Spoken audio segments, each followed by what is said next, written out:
Welcome back, my friends, to another video. Let's draw a rose with shapes. Let's review the shapes that we need to know to get started. First, we'll need to know this is an oval and that this is an almond shape, which is like an oval with pointed edges. We'll also need to know the number 6, U, and the letter Y. Alright, let's get started. First, we will start with an oval. And that makes the top of the rose.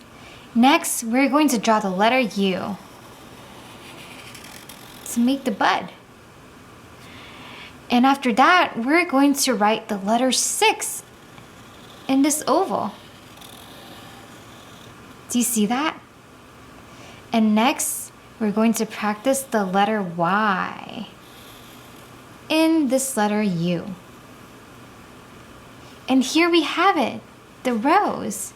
Now we're just going to draw the stem, and you can draw any type of line you want, and 2 almond shapes for leaves.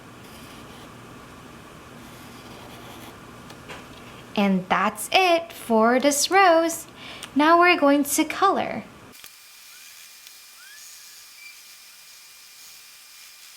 Alright, thanks for drawing this beautiful rose with me. What's your favorite flower? Let me know in the comments down below. Click the like button if this was helpful and subscribe for more easy drawing videos. Stay creative!